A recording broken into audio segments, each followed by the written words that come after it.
नमस्कार, हिमाचल समाचार में आपका स्वागत है। आज के मुख्य समाचार। मुख्यमंत्री ने नई दिल्ली में प्रधानमंत्री से की भेंट, केंद्र सरकार से त्वरित वित्तीय सहायता प्रदान करने का किया आग्रह।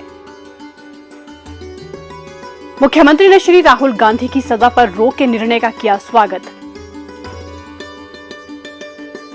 प्रदेश के रोजगार कार्यालयों में 1 अगस्त 2023 से ऑनलाइन पंजीकरण व नवीनीकरण की सुविधा आरंभ।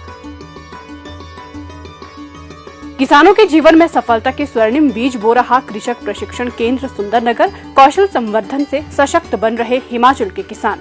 और अब समाचार विस्तार से। मुख्यमंत्री ठाकुर सुखविंदर सिंह सुक्खू ने आज नई दिल्ली में प्रधानमंत्री श्री नरेंद्र मोदी से भेंट की। मुख्यमंत्री ने हाल ही में राज्य में भारी बारिश एवं बाढ़ से हुई भारी क्षति के बारे में प्रधानमंत्री को अवगत करवाया। उन्होंने कहा कि राज्य में भारी बारिश से सड़कों और पुलों के बह जाने, जलापूर्ति योजनाओं, सिंचाई योजनाओं, विद्युत आपूर्ति लाइनों सहित सार्वजनिक एवं निजी संपत्ति का बड़े स्तर पर नुकसान हुआ है। उन्होंने बाढ़ से लारजी परियोजना को हुए नुकसान से भी प्रधानमंत्री को अवगत करवाया। उन्होंने राहत एवं पुनर्वास अभियान में तेजी लाते हुए राज्य में सामान्य स्थिति बहाल करने के लिए केंद्र सरकार से त्वरित वित्तीय सहायता प्रदान करने का भी आग्रह किया। प्रधानमंत्री ने कहा कि केंद्र सरकार की ओर से हिमाचल में बाढ़ से हुई क्षति का आकलन करने के लिए तुरंत एक केंद्रीय दल भेजा गया। उन्होंने कहा कि इस दल द्वारा प्रस्तुत की जाने वाली रिपोर्ट के आधार पर राज्य को वित्तीय सहायता प्रदान की जाएगी। प्रधानमंत्री ने राज्य को हर संभव मदद का भी आश्वासन दिया।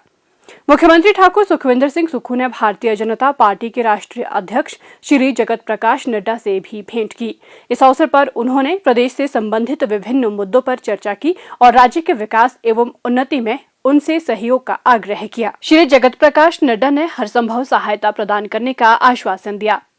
मुख्यमंत्री ठाकुर सुखविंदर सिंह सुक्खू ने कांग्रेस के वरिष्ठ नेता श्री राहुल गांधी की सजा पर सर्वोच्च न्यायालय से रोक लगने का स्वागत किया है। मुख्यमंत्री ने कहा कि कांग्रेस को देश की न्यायपालिका पर पूरा भरोसा है और अंत में सत्य की जीत हुई है। उन्होंने कहा कि श्री राहुल गांधी संसद में लगातार केंद्र सरकार की जन विरोधी नीतियों और विघटनकारी राजनीति के विरुद्ध आवाज उठा रहे थे, इसलिए केंद्र सरकार ने उन्हें राजनीतिक रूप से प्रताड़ित करने का षड्यंत्र रचा, लेकिन अब उन्हें सर्वोच्च न्यायालय ने राहत दे दी है। मुख्यमंत्री ने कहा कि श्री राहुल गांधी अब जल्द ही संसद में जा सकेंगे और एक बार फिर नफरत की राजनीति के खिलाफ लोगों की आवाज को बुलंद करेंगे। उन्होंने कहा कि ये निर्णय न सिर्फ कांग्रेस पार्टी के लिए अच्छा है, बल्कि पूरा विपक्ष एक बार फिर राहुल गांधी के नेतृत्व में एकजुट होगा। उन्होंने कहा कि श्री राहुल गांधी के नेतृत्व में 2024 के आम चुनाव में इंडिया पूरी मजबूती के साथ भाजपा की दमनकारी नीतियों का मुकाबला करेगा। मुख्यमंत्री ठाकुर सुखविंदर सिंह सुक्खू के नेतृत्व में व्यवस्था परिवर्तन की दिशा में उठाए गए प्रयासों के अंतर्गत राज्य सरकार ने रोजगार कार्यालयों की प्रणाली को कागज रहित करने का महत्वपूर्ण निर्णय लिया है। सरकार की इस पहल का उद्देश्य पंजीकरण प्रक्रिया को सुव्यवस्थित करना है। इससे उम्मीदवारों के लिए रोजगार कार्यालयों की सुविधा सुगमता से उपलब्ध होगी। युवाओं की सुविधा के लिए श्रम और रोजगार विभाग ने रोजगार विनिमय प्रबंधन सूचना प्रणाली के नाम से एक सॉफ्टवेयर विकसित किया है। ये सॉफ्टवेयर आवेदकों को बिना किसी वित्तीय परेशानी के ऑनलाइन पंजीकरण करने में सक्षम बनाता है। नई व्यवस्था के तहत युवा रोजगार कार्यालय में आए बिना स्वयं या लोकमित्र केंद्र के माध्यम से ऑनलाइन पंजीकरण करवा सकते हैं। सभी आवश्यक दस्तावेजों को ऑनलाइन पंजीकृत और अपलोड किया जा सकता है और पंजीकरण का टोकन यानी पंजीकरण का प्रमाण ऑनलाइन डाउनलोड करने की भी सुविधा है। पंजीकरण की प्रक्रिया 1 अगस्त 2023 से पूरी तरह से ऑनलाइन हो गई है। अब सभी आवेदक ऑनलाइन माध्यम से रोजगार कार्यालयों में अपना नाम दर्ज करवा सकते हैं। पंजीकरण व नवीनीकरण करने के लिए श्रम एवं रोजगार विभाग की वेबसाइट eemis.hp.nic.in पर लॉगिन कर पंजीकरण प्रक्रिया को पूरा कर सकते हैं। रोजगार चाहने वाले उम्मीदवारों को पंजीकरण करवाने के लिए व्यक्तिगत रूप से कार्यालयों में जाने की आवश्यकता नहीं होगी। कागज रहित पंजीकरण से बेरोजगार युवाओं, विशेष रूप से दूरदराज के क्षेत्रों में रहने वाले उम्मीदवारों पर पड़ने वाला यात्रा संबंधी तथा अन्य वित्तीय खर्च समाप्त होगा। इस नई पहल के लिए युवाओं ने मुख्यमंत्री ठाकुर सुखविंदर सिंह सुक्खू का आभार व्यक्त करते हुए हिमाचल समाचार को बताया।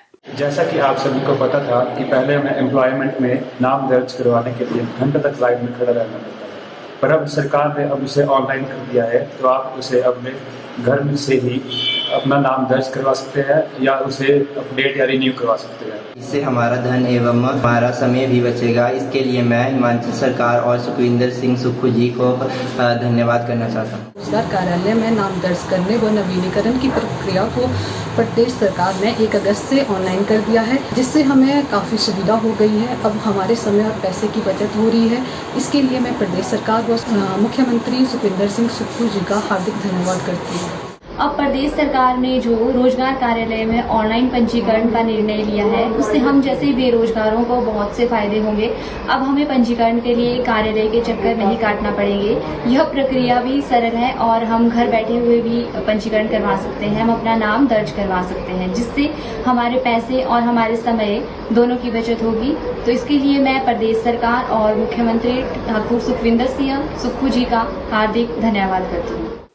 प्रदेश सरकार किसानों बागवानों के कल्याण के लिए अनेक योजनाएं चला रही है, जिससे सीधे तौर पर उन्हें लाभान्वित किया जा सके। एक समय था जब पुरानी पद्धति से खेती कर पारंपरिक अनाज व फसलें उगाई जाती थी। किसानों को कठिन परिश्रम के बावजूद भी पर्याप्त आय नहीं हो पाती थी, लेकिन अब प्रदेश सरकार किसान जागरूकता शिविरों, प्रशिक्षण केंद्रों के माध्यम से आधुनिक खेती व मिलिटस यानी मोटे अनाज को उगाने के लिए प्रेरित कर रही है। खेती में बेहतर परिणाम सामने आने लगे हैं। किसानों की आर्थिकी में बढ़ोतरी भी होने लगी है। प्रदेश में कृषक प्रशिक्षण केंद्र को और सुदृढ़ करने और उभरते कृषि क्षेत्रों में विशेष प्रशिक्षण मॉड्यूल डिजाइन करने का काम किया गया है, ताकि आधुनिक खेती का व्यवहारिक प्रशिक्षण प्रदान कर किसानों के उज्जवल भविष्य की नींव रखी जा सके। हिमाचल के सुंदरनगर में स्थित कृषक प्रशिक्षण केंद्र किसानों के लिए मददगार साबित हो रहा है। इस प्रशिक्षण केंद्र में छोटी अवधि के विभिन्न प्रशिक्षण कार्यक्रम आयोजित कर प्रदेश भर के किसानों को आधुनिक तरीके से खेती करने का प्रशिक्षण दिया जाता है। ये केंद्र कृषि विस्तार डिप्लोमा फॉर इनपुट डीलर्स के आयोजन के लिए नोडल प्रशिक्षण संस्थान के रूप में भी कार्य कर रहा है। आज जो है हमारा कृषक प्रशिक्षण केंद्र पूरे राज्य भर की कृषि संबंधी प्रशिक्षण जरूरतों को जो है पूरा करता है। इसमें न केवल कृषि विभाग के विभिन्न एम्प्लॉयज़ को हम ट्रेनिंग देते हैं, साथ ही साथ अब हम जो है किसानों को भी ट्रेनिंग्स दी जाती हैं। एम्प्लॉयज़ की जो ट्रेनिंग्स रहती है उसमें हमारे जो तकनीकी वर्ग हैं, जो हमारे कृषि प्रसार अधिकारी हैं, उनको आधुनिकतम तकनीकों की जानकारी दी जाती है और आधुनिकतम नीड्स जो हैं, जो ट्रेनिंग नीड्स हैं, जो सस्टेनेबल डेवलपमेंट गोल्स हैं, उनको मीट आउट करने के लिए डिफरेंट ट्रेनिंग्स दी जा सकती हैं। जैसे कि हमारा क्लाइमेट रेजिलिएंट एग्रीकल्चर हो गया, हमारे मिलेट्स का उत्पादन एवं उसका विपणन हो गया, और साथ ही साथ जैसे हमारा नेचुरल फार्मिंग, इस टाइप की ट्रेनिंग्स जो हम अपने इनके लिए करा रहे हैं। टेक्निकल ट्रेनिंग्स के अलावा इनको हम मैनेजरियल ट्रेनिंग्स भी दे रहे हैं, जैसे टीम बिल्डिंग हो गया, स्ट्रेस मैनेजमेंट हो गया, या फिर हमने एग्रीकल्चर एक्सटेंशन मैनेजमेंट करनी, तो इस तरह के प्रशिक्षण जो है हम अपने एनजीओस को देते हैं। किसानों के लिए जो है आत्मा द्वारा प्रायोजित है, DRDA से प्रायोजित है, या फिर हमारा जायका से प्रायोजित है। इन सभी के जो भी नीड बेस्ड प्रोग्राम्स रहते हैं, सरकार के जो स्कीम्स हैं के अंतर्गत जितनी भी ट्रेनिंग्स रहती हैं, वो सारा हमारा विभाग करवाता है। हमारे केंद्र का उद्देश्य तो यही है कि हमारे जो किसानों को है, जो सरकार की विभिन्न योजनाएं चल रही हैं, उनमें कार्य करने के लिए अधिक से अधिक प्रशिक्षण दिया जाए और अधिक से अधिक लाभ उन सबको मिले। प्रशिक्षण केंद्र द्वारा कृषि विकास योजनाओं का कार्यान्वयन, किसानों को आधुनिक कृषि पद्धतियों के प्रदर्शन, किसानों की अर्थव्यवस्था को बेहतर बनाने के लिए विभिन्न उद्यमियों के लिए प्रशिक्षण का आयोजन कर कृषि उत्पादन, जैविक नियंत्रण के माध्यम से कृषि फसल सुरक्षा के लिए एकीकृत कीट प्रबंधन को बढ़ावा देने का कार्य किया जाता है। कृषक प्रशिक्षण केंद्र सुंदरनगर से ट्रेनिंग लेकर हजारों की संख्या में प्रदेश के किसान खेती से जीवन में क्रांतिकारी परिवर्तन लाने में कामयाब हो रहे हैं।